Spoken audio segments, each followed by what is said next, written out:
Imagine this. It is a Friday night. Me and my kids, at least two of them, maybe all four, are sitting on the couch, finishing up our Pizza Friday and watching a good old episode of Shark Tank. When I first started my business, that's how we spent a lot of Friday nights. Tuesday nights were for The Profit and Marcus Lemonis. Great show, by the way. I've heard since then that he didn't make a ton of money through that show, but I sure wish he would bring it back. Either way, I learned so much from those spaces. Long before I had ever made my first pitch, I saw what a pitch looked like live on air. And me and my kids would marvel at how a life could be transformed in like minutes. 1.2 million for this, 100,000 for that, 10%, 2%. These numbers flying around. And I thought, how? How do they know what they want to charge? They made these instantaneous decisions. And the entrepreneurs there, they were making instantaneous decisions too. Now, they obviously came in with what they wanted, but oftentimes there was a counter, and they had to decide what that was, whether or not they were willing to accept it, and they were doing this mental math. I was so curious about that. I spent lots of time learning and spent some time in a Goldman Sachs business incubator, a Fiverr business incubator, and a lot of books later. I have come to realize what they were doing was leaning into their CEO gut. Now, as a therapist, there's a good chance you have a clinical gut. You know exactly what you think about a client, what they need, how to position yourself. Now, sometimes you need some help, some staffing, some support, but you have a pretty good instinct that has been trained over the years. But your gut as a CEO might still be a little, let's say, underdeveloped. So on this episode of Peace and Profit for Therapists, we're going to talk about how to train your CEO gut. Welcome back to Peace and Profit for Therapists. My name is Calvalyn Day. I am a career design strategist for therapists who are looking to help people and make good money. For most of those people, that means that they are starting, growing, or scaling a private practice. So I am very happy to also be found on social media as your private practice bestie. But here on Peace and Profit for Therapists, we are always trying to give you one more way to make sure that your life feels as good as it looks on paper. Just like a brand new therapist who is still kind of getting their sea legs in the session, there's a good chance that if you're brand new to private practice, you haven't had a chance to develop your CEO gut yet. You haven't made any big decisions yet. You haven't made some mistakes and had to bounce back. So there's a good chance that you just don't have a CEO gut developed because you haven't had the reps yet. But it's also possible that you have had a few reps and you've had a few missteps that didn't quite pan out how you planned. Either way, if you find yourself second guessing your decisions, stalling on decisions and refusing to make them, there's a possibility that your gut needs to be strengthened. I've shared on this podcast that I am working my way towards $1 million revenue year. That is my goal for both my own business as well as the practice that I run. And as I'm in that process, one of the things that I have been doing is re-listening to the book by Malcolm Gladwell, my favorite author, Blink. And one of the points, kind of the premise of the book Blink, is that people make snap decisions every day. And often they are 100% correct, but the majority of the time, we don't trust it. And as a consequence, people often spend minutes, hours, weeks, even years trying to prove or disprove what they already knew from the beginning. Sometimes you have a knowing in as quickly as a few seconds or a blink of an eye. Now, occasionally, that's not the case. That's why the point of this episode isn't about trusting your gut or ignoring your gut. It's about making sure that your gut is well trained.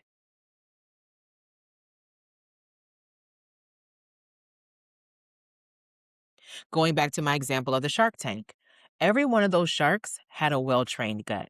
They have built significant business empires. If I'm not mistaken, most of them, if not all of them, were, relatively self-made.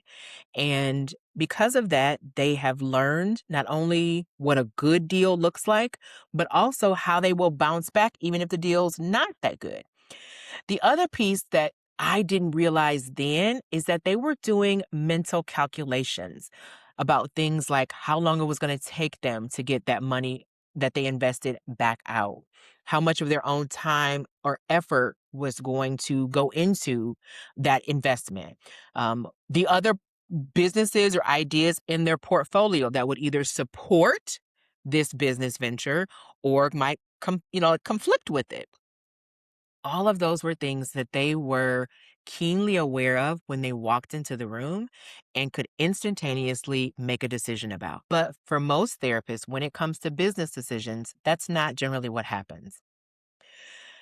You may not know this, but the majority of therapists are what I like to call risk averse, meaning that they tend to go for the safe route.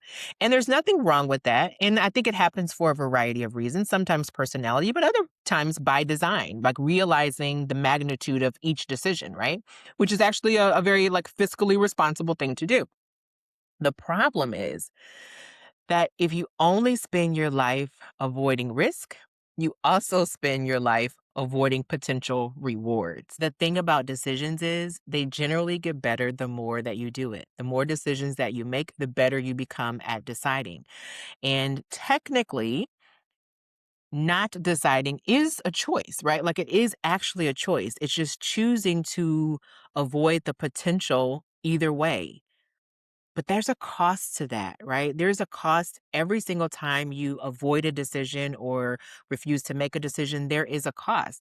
And you thinking that you're taking the safe route might actually be sabotaging your ultimate success. If you've been a therapist for a while, you probably really trust your gut in a room with the client. You know what you're going to diagnose. You know how to, vibe out with the client. You know exactly what you're going to say. You don't spend a lot of time second guessing that.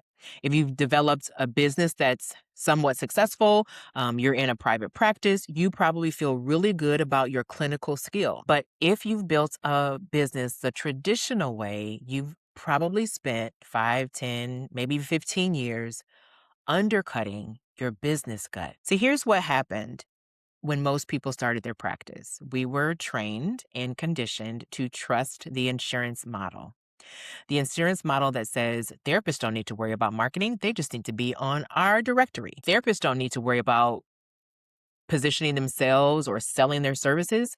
They just need to let us pay our contracted rate. That led an entire generations of clinicians have to do very minimal marketing to have a very successful business.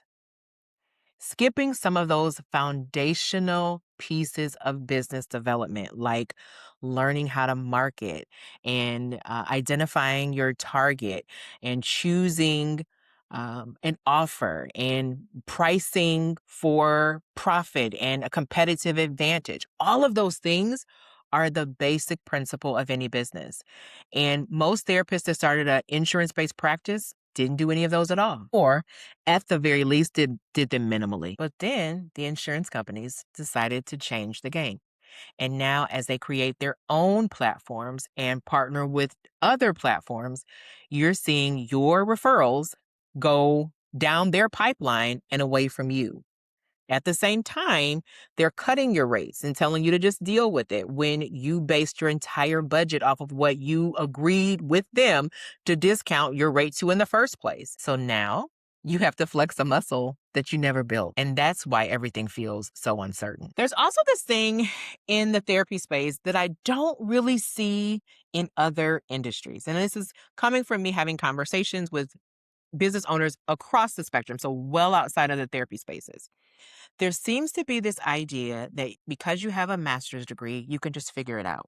I even saw a content creator say that recently. She says, "You've got a master's degree, you can figure this out." Now, I think she meant that in a very empowering way. I think she really meant, hey, you're smart, you're a hard worker, you can figure out hard things, you can do hard things. All of that's actually true. But that's like a fraction of the truth, right? Because the bigger truth that I think her point kind of it missed or at the very least glanced over is that why should you have to figure things out? There's no real reason for you to have to figure things out on your own. There's actual places for you to learn these skills. And there's actual people who have these skills who are willing to work in your business or work with you on your business. And there's value there. Everything is going to cost you something. It's going to cost you your time. your energy, and or your money. And there's a good chance you don't have all three.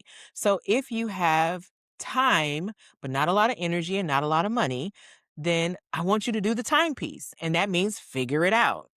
But if you don't have a lot of time or you have minimal energy, you have a little bit of money, that's where you should be spending it. Unfortunately, in the mental health space, we don't tend to look at things on in relationship to like the return on the investment that you're getting. We just look at that upfront cost. And there's actually a higher cost for not making decisions, not trusting your gut, not leaning into the support that's available, than not doing that. Now, that's not to say that you should always make snap judgments because, again, sometimes they're wrong. Hesitation before an investment isn't a weakness, it's a calculated risk. Now, I hope you always do some math before you decide to make a major investment. The problem is when let me think about it becomes your way of life, you end up thinking yourself right into a hole. I did some research, and the International Coaching Federation says that 86% of people who invest in coaching generally recoup all the money that they spent with a median 7x return. I have some theories about why that is, and I do think part of it is the pressure that you put on yourself when you actually put the money out there to make it back. And sometimes I think that's a good thing, right? Because you need that little heat underneath you to activate the right kind of stress. But I also think working with someone who's outside of your business to strategically direct your business is way more valuable than we've ever given attention to. Now, again, we value that on the clinical side, but not necessarily on the professional. There's someone on social media right now who has been getting so much buzz the last few months. Her name is Jessie Jean. She has something called the Yap Challenge, and she encourages people to get on camera and talk about their business, talk about themselves to build a platform, but just to yap. She says, don't be, super polished. Don't, overthink it. Just get out there and do it. And I think her challenge is like 6 weeks long. And over the 6 weeks, she encourages you to do these variety of things, right? She made, hear me out, $1.2 million during her, I think, like 6 or 7 day launch window, right? She did the same thing a second time within 30 days and made another $1.2 million. So if you're doing math, she made 2.4-ish million dollars in under 60 days by selling a $297 product. And you know what she said when people asked her how she came up with the idea? She said her coach helped her. All of the gurus that you are watching, all of the people who are having the success that you're wanting to have, those people have invested in getting the business skills and training their CEO gut. Some of them have made some mistakes to get there too, but they've all had support. So this idea that as a therapist, you're so smart, you should just figure it out, that is probably costing you more than you want to know. And I feel like I would be unfair if I didn't acknowledge that sometimes you invest and it doesn't work. I talked about the prophet at the start of this episode, and the prophet, like Marcus Lemonis, is one of my absolute favorite entrepreneurs. I just think he's such a wonderful person, but I also love the way he looks at people, processes, and product. Right, those are his things, right? And he had that show that I absolutely loved watching, and he talked about how much money he lost on that show. Sometimes he lost it because he would invest the money and essentially walk away, like part ways, because he felt like the people were just not good to work with. Sometimes he lost the money because the business that he thought could be turned around couldn't be. And the premise of that show was that he would go into a business that had a problem of some sort, and he would decide whether it was the people, the process, or the product. If he felt like there was potential, he would invest and help them try to fix it. If he didn't, he would walk away. He didn't walk away a lot, so I think that's probably why he lost so much money. But and I do believe he had some really successful businesses that continued to thrive. But the bottom line is that's the cost of doing business. And you do need to decide what you're willing to invest. And for some people, that price is lower. But when I think about my own business, for example, And I've been in business for 12 years now. I think the first 2 years I wasn't profitable at all. Like I actually literally took a loss in my business. Maybe, and then the next 2 or 3 years after that, I think I had a small profit. It actually took me way longer to get profitable than if I'm being really honest, than it should have. And what I mean by that is I had great ideas. I had great skill. I had great passion, but I didn't have the right information.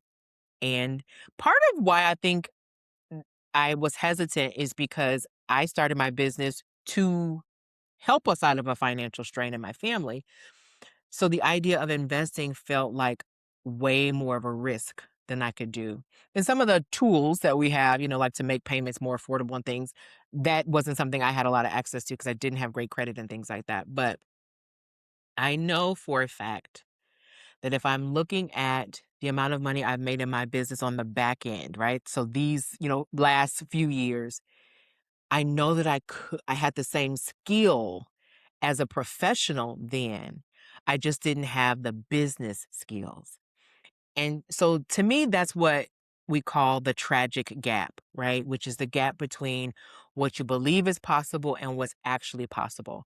I now know what was actually possible because I've seen it on this side. And my mind as a business owner is stronger, which makes it possible now. But I had the rest of these skills even then. That's the part I want people to know about why it's so important to train your gut. Now, let's talk about how to train it. This is going to sting a little bit, but the absolute best way to train your gut is the same way you train any muscle, the same way you train a mind, is to actually do the thing, get the results, and then sit with them. Yeah. So that means when you have something that doesn't work out, you acknowledge that, man, that really stinks. I really hate that that did not work. I really wish that would have worked. I really needed that to work. And then getting curious about why it didn't. I can't tell you the number of launches that I had that didn't quite pan out the way that I wanted them to. A few weeks back, I launched something that I was calling the Roundtable. I thought it was going to be a really great idea to create a free kind of business owner staffing. And it did not work at all. Now, fortunately, I didn't charge anything for it. It didn't really take me a lot of time to create the landing page for it. When I invited people to join, it wasn't any different than anything I was really doing. So it wasn't necessarily so there wasn't a ton of investment in that thing, right?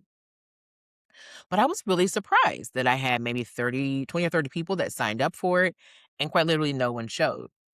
Now, I may go back and revisit it, but what it told me is that either the time wasn't right, the container wasn't right, or people really aren't as interested. They might be interested, but they're not committed. So there's data in that, right? I had to get curious about why people weren't interested. And so I actually turned to my audience and said, hey, can you tell me what happened? Most of them said, I just got kind of busy and I forgot about it, or I, planned to make time for it and it just didn't fit in with my busy schedule. And that's perfectly fine. But then when I looked at the date, I realized it was Father's Day weekend. Now, I was doing it on the Saturday, but I didn't have anything planned for that Saturday or that Sunday because my dad is deceased and my kids don't spend any time with their dad. So that weekend didn't really mean much for me, right? But it might have meant something for the other people who didn't respond. Like, hey, they maybe realized late, that they maybe signed up for it and then realized like, "Oh, I need to do something for my family."